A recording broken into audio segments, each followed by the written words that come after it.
जैसा कि मैंने आपको पिछले लेक्चर में सिखाया कि हम किस तरह गाजर लॉ को अप्लाई करके किसी पॉइंट पर इलेक्ट्रिक फील्ड को फाइंड कर सकते हैं। आपने उन्हीं पॉइंट्स को ज़हन में रखना है और आज का जो केस है इसमें भी उसी तरह हम एक पॉइंट पर इलेक्ट्रिक फील्ड को फाइंड करेंगे। लेकिन पिछले केस में जो हमने इलेक्ट्रिक फील्ड फाइंड की थी वो पॉइंट चार्ज की वजह से थी। आज जो इलेक्ट्रिक फील्ड फाइंड करनी है वो पॉइंट चार्ज की वजह से नहीं है। तो फिर किस वजह से है? यहाँ पर जो चार्ज कॉन्फ़िगरेशन है वो कल वाले केस से डिफरेंट है। तो सुनिए आज का केस क्या है। आपके पास ना एक मेटालिक स्फीयर है। मेटालिक स्फीयर समझते हैं, जो मेटल की बनी होती है, ठीक है। और ये स्फीयर कैसी है? हालो है। ये पहला पॉइंट याद रखना है, मेटालिक स्फीयर है और कैसी है? हालो। हालो का मतलब जो अंदर से खोखला हो। दूसरा पॉइंट, इस पूरी मेटल की स्फीयर पर जो चार्ज है वो यूनिफॉर्मली डिस्ट्रीब्यूट किया गया है। कोई भी मेटल की स्फीयर हो उसकी ये एबिलिटी होती है कि उसके ऊपर अगर आप चार्ज को स्प्रिंकल करेंगे वो मेटल खुद ब खुद पूरे चार्ज को बाई सेल्फ यूनिफॉर्मली डिस्ट्रीब्यूट कर देगी। इसलिए हमने यहाँ पे मेटालिक स्फीयर को यूज किया है। तीसरा point, find electric field inside the sphere. तो आज जो आपने इलेक्ट्रिक फील्ड फाइंड करनी है ये उस पॉइंट पे फाइंड करनी है, वो पॉइंट उस मेटालिक स्फीयर के इनसाइड लाई करता है। यानी इस पॉइंट पर या कहीं भी आप इनसाइड ले सकते हैं। यहाँ पे क्या फाइंड करनी है? इलेक्ट्रिक फील्ड आप लोगों को कैलकुलेट करनी है, जैसे हमने कल पॉइंट चार्ज की वजह से कैलकुलेट की थी। तो इसके लिए क्या करना होगा? वही टेक्निक्स जो कल अप्लाई की थी आज भी वही। पहला पॉइंट क्या है? सबसे पहला पॉइंट है कि आपने ऐसी क्लोज सरफेस इमेजिन करनी है जो उस पॉइंट को टच करे और सूटेबल हो। तो सूटेबल कौन सी होती है मैंने सारा बताया हुआ है, मैं यहाँ पे डायरेक्ट वो बना देता हूँ। तो ये वो पॉइंट है, यहाँ पे जो सूटेबल क्लोज सरफेस है वो एक स्फीयर है। तो यहाँ पर हम एक स्फीयर इमेजिन करने जा रहे हैं। तो यहाँ पर मैंने एक स्फीयर इमेजिन कर ली जो इस पॉइंट को छू के गुजर रही है। यानी ये पॉइंट जो मैंने क्लोज सरफेस इमेजिन की, ये पॉइंट उस सरफेस के ऊपर लाई कर रहा है। ये स्फेरिकल है, सर्कल नहीं है। बात समझ गए? एक और चीज़ ज़हन में रखिएगा, ये जो चार्ज कॉन्फ़िगरेशन वाली स्फीयर है इसका रेडियस r है और ये जो मैंने इमेजिन की है इसके अंदर इसका रेडियस r डैश है। बात समझ गए? पहला पॉइंट हो गया, क्लोज सरफेस इमेजिन होगी और जिस पॉइंट पे इलेक्ट्रिक फील्ड फाइंड करनी है वो उस क्लोज सरफेस के ऊपर लाई कर रहा है। ये है आपकी क्लोज सरफेस या गाउसियन सरफेस। अगला स्टेप क्या होता है? तो अगला स्टेप होता है apply the general formula flux. तो जनरल फार्मूला क्या है फ्लक्स का बताओ? वो होता है हमारे पास flux is equal to E dot क्या है? ए। ये लो फ्लक्स का जनरल फार्मूला। इसको कैसे अप्लाई करेंगे? तो ये जो क्लोज सरफेस इमेजिन की है इस पे अप्लाई करेंगे आप। तो यहाँ पे क्या आ जाएगा? ई ए कॉज ऑफ थीटा। और मेरे बेटा आपको पता है इलेक्ट्रिक फील्ड ई आ गई और ये जो आपने क्लोज सरफेस इमेजिन की है ये एक स्फीयर है ना। तो स्फीयर का एरिया कितना होता है? 4 पाई आर का स्क्वायर। और बेटा यहाँ पे cos थीटा एंगल आपको पता है किसके दरमियान लेना है? इलेक्ट्रिक फील्ड और वेक्टर एरिया के दरमियान।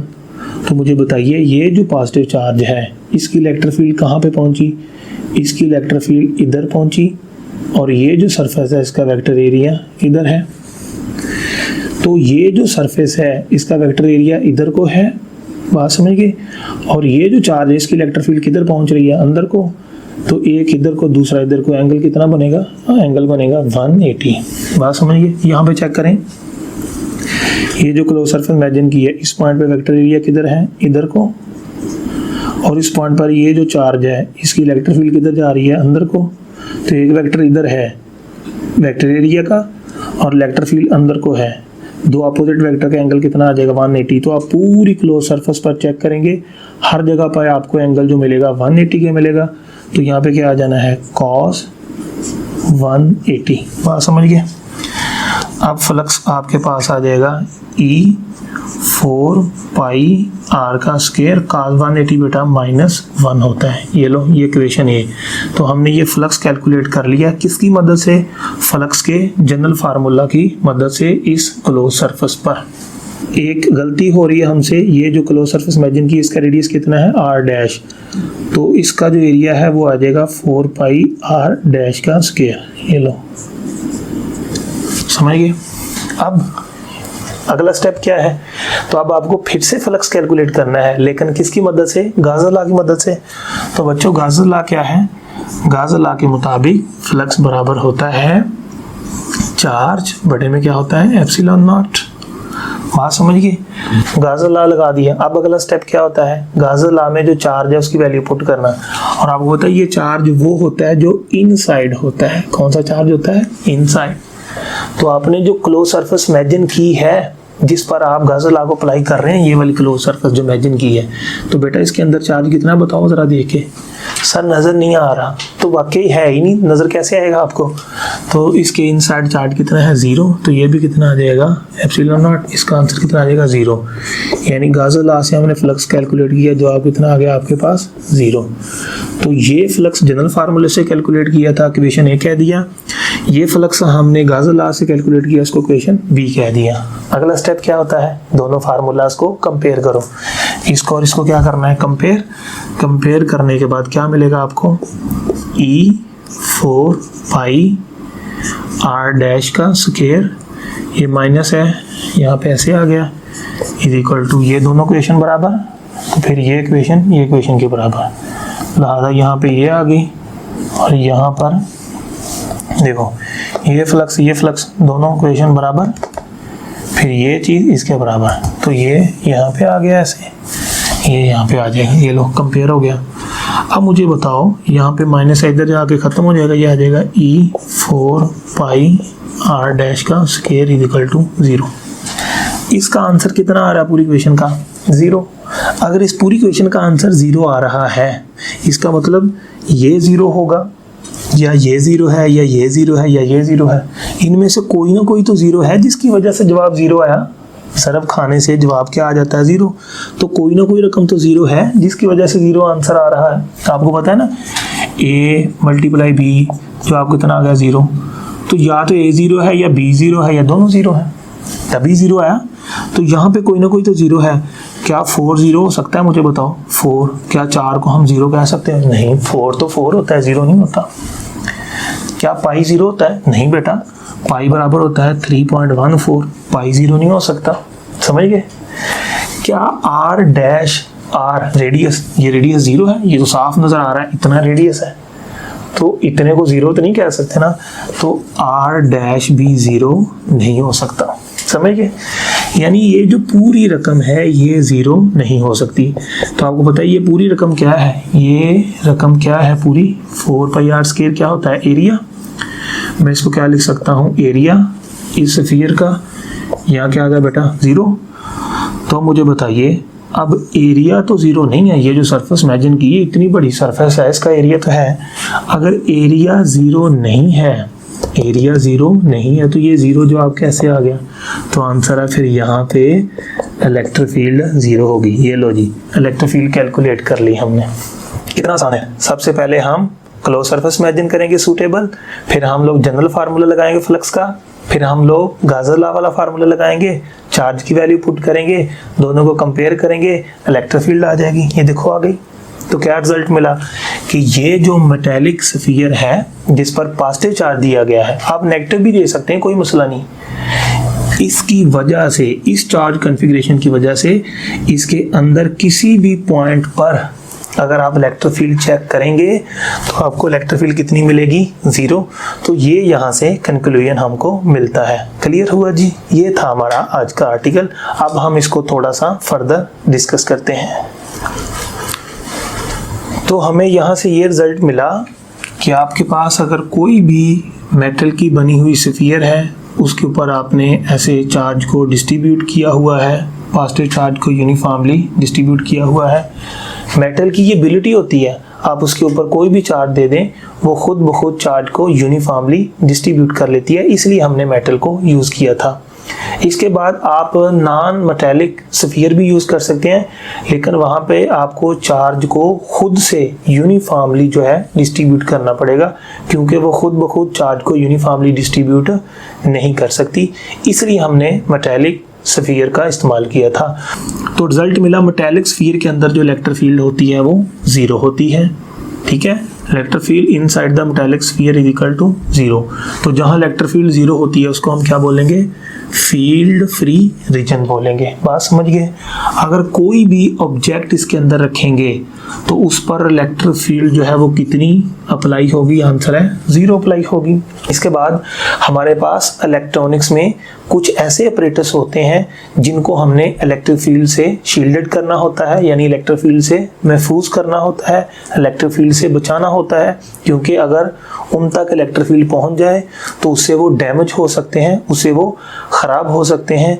इसलिए अगर किसी भी आप ऑपरेटर्स को इलेक्ट्रिक फील्ड से महफूज करना चाहते हैं, उसे बचाना चाहते हैं, तो आपको उसे मेटल की स्फीयर के अंदर बंद कर देना चाहिए। उस पर लगने वाली इलेक्ट्रिक फील्ड कितनी होगी? आंसर है 0 होगी। अब इसके बाद एक और चीज़, ये तो हमने गाज़ा लॉ से मैथमेटिकली निकाल लिया इलेक्ट्रिक फील्ड 0 होती है मेटल की स्फीयर के अंदर। अब इसके पीछे कॉन्सेप्ट क्या है? अब इसके पीछे क्या लॉजिक है जिसकी वजह से इलेक्ट्रिक फील्ड उसके अंदर 0 होगी?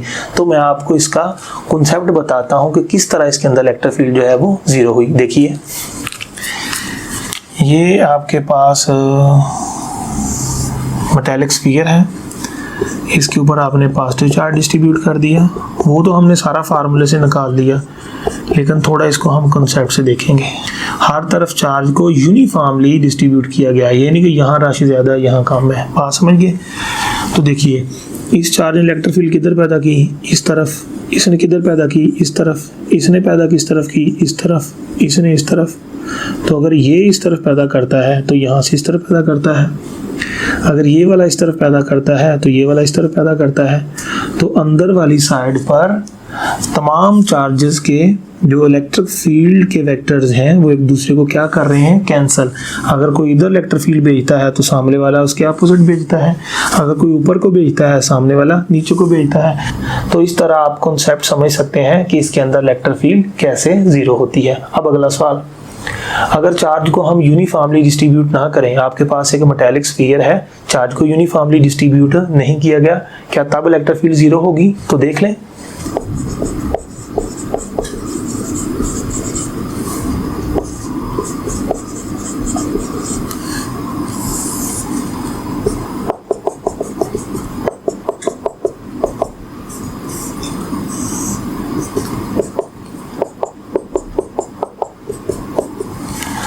तो ये मैंने ऐसी ही स्फीयर बनाई जिसके ऊपर चार्ज जो है यहाँ पे रश ज़्यादा है और यहाँ पे चार्जेस का रश कम है। वैसे मेटल में ऐसा नहीं होता कि मेटल की स्फीयर पर यहाँ पे चार्ज ज़्यादा इकट्ठा हो जाए, यहाँ पे कम। लेकिन अगर हम कोई नॉन मेटेलिक यूज़ कर लें, ठीक है, किसी तरीके से हमने यहाँ पे ज़्यादा चार्ज डिस्ट्रीब्यूट कर दिया और यहाँ पे चार्जेस की जो डेंसिटी है वो बहुत ही कम है, यहाँ पर हमने बहुत सारा चार्ज सप्लाई कर दिया और यहाँ पे चार्ज बहुत ही कम है, क्या इसके अंदर भी इलेक्ट्रिक फील्ड 0 होगी? तो आंसर है इसके अंदर इलेक्ट्रिक फील्ड 0 नहीं होगी। सर कैलकुलेट तो की नहीं, वो कैलकुलेट करना तो बात की बात, वैसे ही कॉन्सेप्ट से पता चल जाता है। कैसे? देखिए, इधर चार्ज ज़्यादा है, इसकी इलेक्ट्रिक फील्ड यहाँ से ज़्यादा पहुँच रही है, ये चार्ज कम है, इसकी इलेक्ट्रिक फील्ड कम है। अगर इसकी इस तरफ आने वाली इलेक्ट्रिक फील्ड 20 है तो इधर से इलेक्ट्रिक फील्ड कितनी है? 10। क्या ये और ये एक दूसरे को कैंसिल कर पाएंगे? आंसर है नहीं। तो बेटा यहाँ पे यूनिफॉर्मली चार्ज डिस्ट्रीब्यूट किया गया था, जितनी इलेक्ट्रिक फील्ड इधर से आती थी उतनी ही इधर से आती थी, तो कैंसिलेशन हो जाती थी। यहाँ पर क्या है? इधर चार्जेस का रश ज़्यादा है, यहाँ इलेक्ट्रिक फील्ड की इंटेंसिटी ज़्यादा होगी, इधर से इलेक्ट्रिक फील्ड की इंटेंसिटी कम होगी, दोनों एक दूसरे को कैंसिल नहीं कर पाएंगे। सो अगर किसी स्फीयर पर चार्ज यूनिफॉर्मली डिस्ट्रीब्यूट नहीं है तो उस स्फीयर के अंदर इलेक्ट्रिक फील्ड 0, हर पॉइंट पे उसके अंदर इलेक्ट्रिक फील्ड 0 नहीं होगी। अब आपके साथ एक और इन्फॉर्मेशन शेयर करता हूँ, ये आपके सिलेबस में नहीं है। आपके पास एक मेटालिक ऑब्जेक्ट है जो कि स्फीयर नहीं है, उसके ऊपर हमने चार्ज को डिस्ट्रीब्यूट कर दिया। तो एक चीज़ ध्यान में रखें, अगर मेटल का ऑब्जेक्ट स्फीयर हो तो वो खुद ब खुद चार्ज को हर तरफ यूनिफॉर्मली डिस्ट्रीब्यूट कर लेता है। लेकिन अगर आपके पास मेटालिक ऑब्जेक्ट जो है वो स्फीयर नहीं है बल्कि कोई इरेगुलर शेप है, तो फिर वो चार्ज को यूनिफॉर्मली डिस्ट्रीब्यूट नहीं करेगा, बल्कि जहाँ पर कॉर्नर्स होंगे, क्या बोला मैंने, जहाँ पर कॉर्नर्स होंगे वहाँ पर चार्ज की डेंसिटी ज़्यादा होगी। ये देखिए, यहाँ पे कॉर्नर बना हुआ है, इस पूरे के ऊपर आप चार्ज देख रहे हैं, लेकिन जहाँ पे कॉर्नर है वहाँ पे चार्ज की डेंसिटी जो है ज़्यादा होती है। अब अगला सवाल है, क्या इस ऑब्जेक्ट के अंदर इलेक्ट्रिक फील्ड 0 होगी? तो आंसर है यस, इसके अंदर इलेक्ट्रिक फील्ड 0 होगी। इसकी रीजन आप हेलिडी रेजनी क्रेन से जाके देख सकते हैं, अदरवाइज मेरे साथ भी आप डिस्कस कर सकते हैं।